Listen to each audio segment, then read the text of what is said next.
Assalamualaikum warahmatullahi wabarakatuh. Sampurasun. Tepang deui dina pangajaran basa Sunda. Dinten ayeuna urang pedar ngeunaan pembahasan soal ulangan harian ngeunaan teks tarjamahan. Soalna aya 20 jenis tesna pilihan ganda. Begituna hayu urang pedar. Soal nu kahiji. Paribasa nu mangrupakeun tarjamahan tina basa Indonesia nyaeta A. Adam lali tapel, B. Wong becik ketilik wong ala ketara, C. Waktu sarua jeung duit, D. Aya hurang handapeun batu, E. Jin dipikir belang bayah. Nah, nalika hideep manggihan soal ngeunaan paribasa, hideep kedah terang heula naon makna tina unggal paribasa nu ditampilkeun. Lantaran paribasa mah miboga harti konotatif atanapi kiasan. Nu kahiji Adam lali tapel. Adam lali tapel teh mangrupakeun paribasa anu serapan tina basa Jawa. Anu miboga harti poho kawiwitan atawa asal usul. Nu kadua wong becik ketilik wong ala ketara. Ieu ge masih sami serapan tina basa Jawa. Anu miboga harti jalma bager ge bakal katingali, jalma jahat ge bakal katingali. Nu katilu waktu sarua jeung duit. Nah, anu katilu ieu mangrupakeun paribasa serapan tina basa Inggris. Anu miboga harti waktu sarua jeung duit. Salajengna aya hurang handapeun batu. Ieu mangrupakeun tarjamahan tina paribasa Indonesia. Anu hartina ada udang di balik batu. Jadi lamun ditarjamahkeun secara makna atanapi secara semantik, aya hurang handapeun batu teh nalika urang rek boga maksud kana hiji pagawean atau hiji hal tertentu eta lain kan maksud utamana, tapi aya maksud-maksud dibalik maksud utama eta. Salajengna nu terakhir gin dipikir belang bayah. Hartina boga pikiran goreng kanu lain. Nah, tina 5 pedara nu tos dibahas hidup sadaya tiasa nyimpulkeun yen jawaban kanggo nomor hiji nyaeta D. Aya hurang handapeun batu. Sabab cocok pikeun ngajawab soal paribasa nu mangrupakeun tarjamahan tina basa Indonesia. Urang lajengkeun ka soal nomor 2.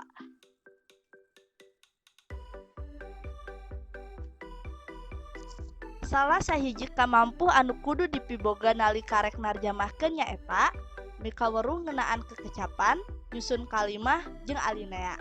Istilah pikeun eta padika nyaeta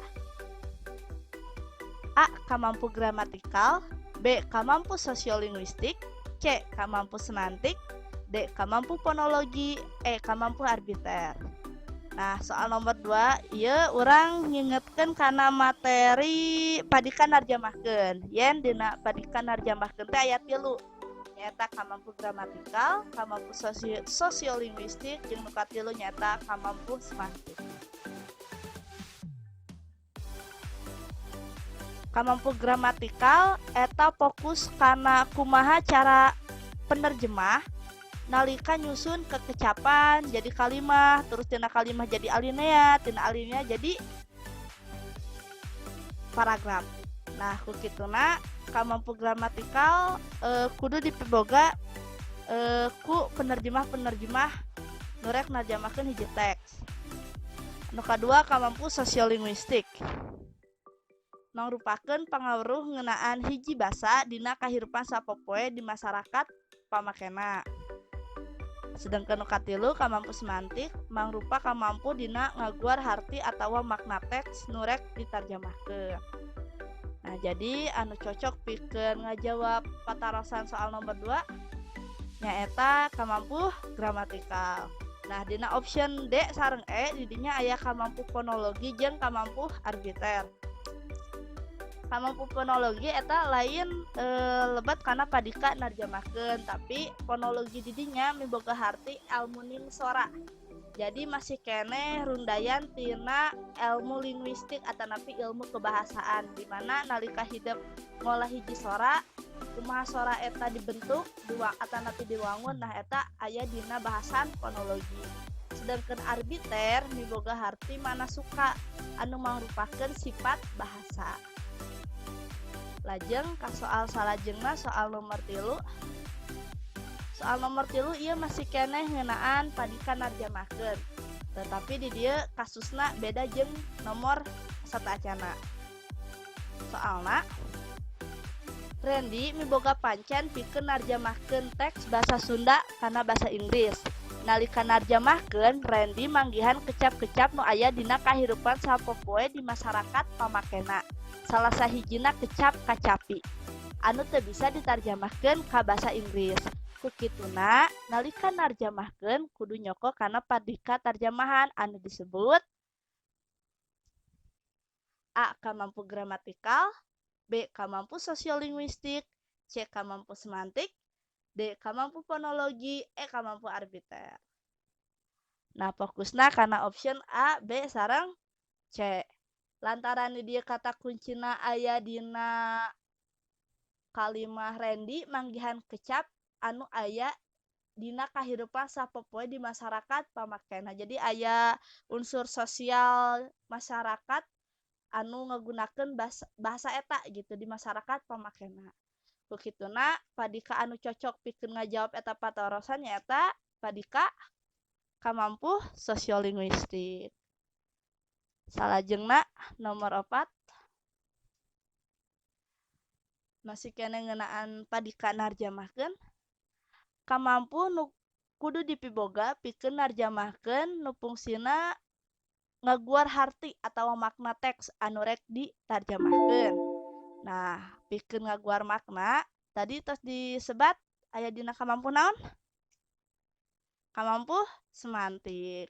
Jadi orang emutan deui pami gramatikal eta fokusna kana kumaha hidup nyusun hiji kalimah tina alinea jadi paragraf. Nah eta fokusna dina gramatikal atanapi sok biasa disebat grammar. Terus aya kamampu sosiolinguistik eta kamampu bahasa di masyarakat pamakena, jadi aya hubungan sosial masyarakat didinya. Anu katilu aya kamampu semantik atanapi kamampu pikeun ngaguar harti atawa makna. Urang lajengkeun ka soal nomor 5. Sinta rek narjamahkeun kecap-kecap nu miboga hubungan jeung bidang pailmuan matematika. Contoh kecapna aya trigonometri, sinus, kosinus, jeung sajabana. Kukituna Sinta mika butuh jenis kamus.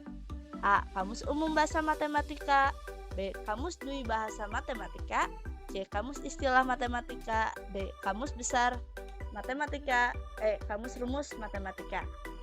Nah, dina soal ieu anu dituntut hidup sadaya mikaweruh jenis-jenis kamus.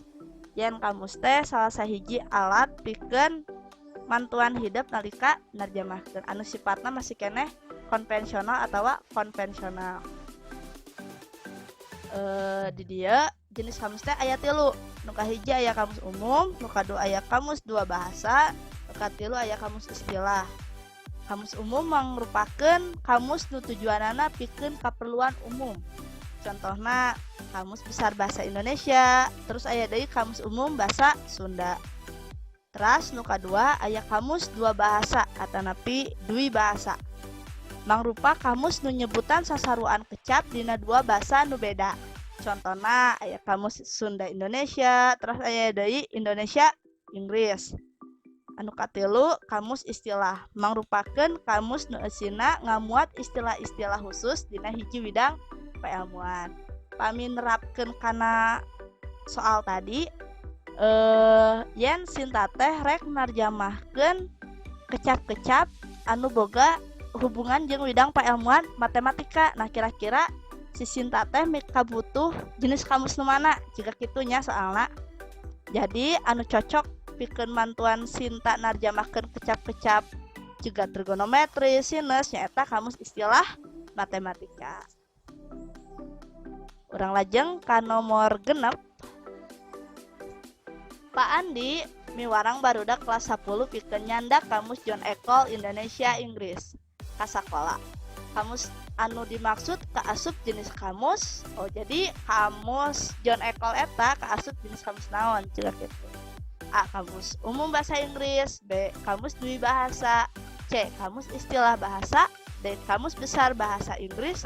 E. Kamus multi bahasa. Kira-kira naon jawabanana?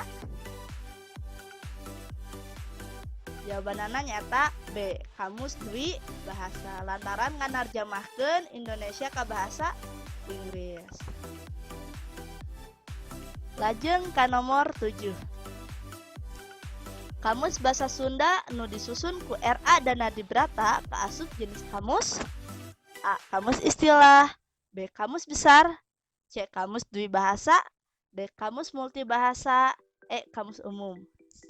Nah, kamus Basa Sunda nu paling terkenal atau napi kawentar nyata kamus anu disusun ku R.A. Danadibrata. Eta kamus teh ngamuat rupaning basa Sunda boh eta anu sifatna bahasa wewengkon jeung basa-basa sapopoe urang di masyarakat pamakena. Nah, kamus Basa Sunda nu disusun ku R.A. Danadibrata teh kaasup jenis kamus umum. Jadi anu teu acan terang ngeunaan kamus R.A. Danadibrata mangga di search atau napi pami penasaran tiasa meser kamusna pami hoyong terang bentukna juga kumaha tiasa searching di Google. Larian kamus besar kamus Basa Sunda disusun ku R.A. Danadibrata. Lajeng nomor 8. Contoh alat bantu pikeun narjamahkeun non konvensional nyaeta A. Kamus anu dicetak. B. Kamus pokeb bahasa Inggris. Punten urang larat. B. Kamus pokeb bahasa Inggris. C. Kumpulan istilah bahasa Sunda nu dicetak jadi makalah. D. Aplikasi Google Translate. E. Buku kumpulan babasan jeung paribasa. Nah, di dieu harti non konvensional teh nyaeta tidak tradisional. Jadi pami konvensional eta hartina tradisional, pami non konvensional eta tidak tradisional. Jadi tos serba digital lah, tos kaayeunakeun pami istilah bahasa gaul nama. Nah, tina pilihanana anu cocok pikeun ngajawab ieu patarosan nyaeta jawabanana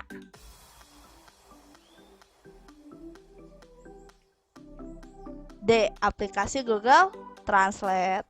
Sedangkan anu A, B, C sareng E eta sifatna masih keneh konvensional, margi masih keneh sistemna dicetak. Lajeng nomor 8. Babasan kurung batok teu bisa ditarjamahkeun secara langsung jadi sangkar tempurung kelapa. Sabab babasan mah miboga harti nu teu sanyana atawa sok disebut ieu teh saya jawabanana nyata harti konotatif. Jadi harti konotatif teh kiasan gitu, ingetna kiasan yen eta maksud teh teu ngebrehkeun harti anu sanyana. Jadi kudu dipalur heula maknana naon secara semantis. Lajeng ka nomor 10. Istilah nu ditarjamahkeun teh miboga harti anu sanyana atawa sok disebut jawabanana C. Harti denotatif. Jadi denotatif teh antonimna tina konotatif mangrupakeun harti sanyana.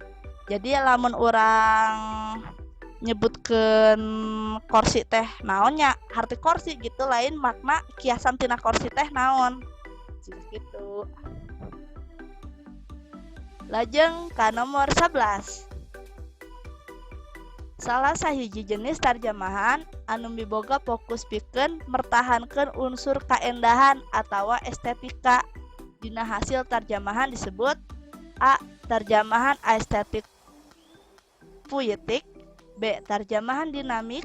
C. Tarjamahan semantik. D. Tarjamahan pragmatik. E. Tarjamahan etnografik. kata kuncina aya dina kecap mertahankan unsur kaendahan atau estetika. Biasana ieu teknik tarjamahan teh dipake pikeun narjamahkeun puisi atanapi karya sastra anu sejen anu tetep mertahankan unsur kaendahanana dina eta karya. Jawabanana nyaeta A. Tarjamahan estetik puitik. Lajeng ka nomor 12. Sebutkeun lengka-lengka narjamahkeun sacara sistematis. Jawabanana ieu tos langsung aya C. Mariksa mindahkeun ngawangun. Lantaran ieu tarjamahan teh kudah sistematis jadi teu tiasa diacak. Jadi nalika hideuk rek narjamahkeun pasti acuanana kana teknik anu tilu ieu. Dimimiti mariksa, teras mindahkeun atanapi transfer, teras anu terakhir eta ngawangun atanapi restructure.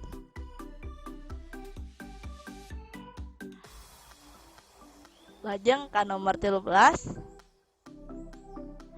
Salah sahiji tahapan dina proses narjamahkeun anu tujuanana pikeun ngaguar amanat nu rek ditarjamahkeun. Di jerona ngamuat analisis gramatikal jeung analisis semantik. Eta tahap teh disebut. Nah, ieu patarosan mangrupakeun tahap kahiji dina narjamahkeun nyaeta pikeun ngaguar amanat jeung analisis gramatikal jeung semantik. Eta tahap teh ayana dina tahap mariksa. Jadi tahap pertama mariksa tujuanana pikeun hidup teh kedah terang heula analisis gramatikal secara harti kamus. Saatos eta nembe secara analisis semantis atanapi secara makna.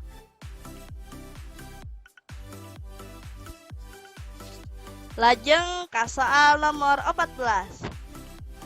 Bagian tina proses narjamahkeun anu prak-prakana eta hasil analisis dipindahkeun tina basa sumber kana basa tarjamahan nepi ka ngahasilkeun reaksi anu sarua jeung basa aslina. Mangrupakeun tahap tarjamahan runtuyan kasabaraha. Nah, eta teh mangrupakeun tahap kadua nyaeta mindahkeun. Pami tadi tahap kahiji mariksa, tahap kadua teh nyaeta mindahkeun atanapi transfer. Jadi tahapan anu dimaksud tina soal teh kaasup dina runtuyan tarjamahan anu ka-2. Lajeng nomor 15. Tahapan dina narjamahkeun anu tujuanana pikeun ngahasilkeun jeung ngawangun deui gaya basa nu luyu disebut. Jawabanana C. Mindahkeun deui atanapi restructuring. Lajeng ka nomor 16. Terjemahan tina kalimah saya merasa bangga menjadi orang Sunda. Anu merenah nyaeta A. Kuring ngarasa bangga jadi orang Sunda. B. Kuring ngarasa reueus jadi orang Sunda. C. Kuring ngarasa sugema jadi orang Sunda. D. Kuring ngarasa agul jadi orang Sunda. E. Kuring ngarasa ngeunah jadi orang Sunda. Nah, ieu anu paling cocokna jawabanna nyaeta B. Kuring ngarasa reueus jadi orang Sunda. Nah, Bu, henteu A. Nah, henteu jawabanna teu A di dieu kecap bangga dina bahasa Indonesia jeung bahasa Sunda eta miboga harti anu benten atanapi nu beda. Pami bangga diterjemahkeun kana bahasa Sunda eta sanes bangga deui. Tapi nalika hidup nyebat bangga dina bahasa Sunda eta hartina susah. Susah gitu. Jadi sanes bangga fraud. Nanya dina bahasa Inggris fraud gitu. Sanes bangga anu bangga gitu, anu agul lain gitunya. Tapi bangga dina bahasa Sunda eta reueus. Juga gitu. Pami masih penasaran, coba cek kamus bahasa Sunda. Lanjut ke nomor 17. Anu teu kaasup kana kecap-kecap bahasa Sunda serepan tina bahasa Arabnya eta A. Abdi, B. Iman, C. Akhlak, D. Agama, E. Takwa. Urang bahas heula jadi anu teu kaasup kana serapan bahasa Arab teh nyaeta kecap agama. konsep agama eta asalna tina basa Sanskerta, sedangkan abdi, iman, akhlak, jeung takwa eta mangrupakeun serapan tina bahasa Arab. Lajeng ka nomor 18. Hasil narjamahkeun nu hade nyaeta A. Kudu satia nalika narjamahkeun sarta kudu nembongkeun kajujuran. B. Nalika dibaca hasil teks tarjamahan teu nembongkeun yen anu dibaca minangka karya tarjamahan. C. Merhatikeun padika narjamahkeun. D. Teu ngarobah eusi jeung makna nu rek ditepikeun ku panulis kahiji. E. Sakabeh jawaban bener. Nah di dieu anu kadugikeun ku ibu nalika pembelajarannya eta kumaha sih tarjamahan nu saya teh kedah kumaha kan hidup kamari tos di piwarang narjamahkeun si lagunya teks lagu. Nah jadi teks tarjamahan anu saya teh kedah kumaha Bu. Nah poin ABCD eta nu jadi penilaian ti ibu kudu satia, kudu nalika dibaca teh henteu nembongkeun ieu teh teks tarjamahan tapi siga asli bahasa Serpana. Anu katilu jelasnya merhatikeun kaidah semantik, gramatikal jeung sosiolinguistik. Terus nu paling utamanya eta teu ngarobah eusi jeung makna nu rek ditepikeun ku panulis kahiji atanapi ku panulis utamana. Urang lajeng ka soal salajengna nomor 18. Anu teu kaasup padika dina narjamahkeun nyaeta. Nah ieu mah kaasup soal anu gampang gitunya. Nyaeta fonologis lantaran tadi teh fonologis mah kaasup cabang tina ilmu linguistik anu medar kumaha cara ngawangun sora gitu. Nomor 20. Babasan panjang leungeun. Miboga harti A. Leungeun anu panjang, B. Resep paok, C. Jelema nu mindeng pindah tempat, D. Amis budi, E. Jelema nu gampang dititah. Jawabanana eta B. Resep paok. Pami jelema anu mindeng pindah tempat eta disebutna hejo tihang. Pami jelema anu gampang dititah eta disebutna hampang dirit.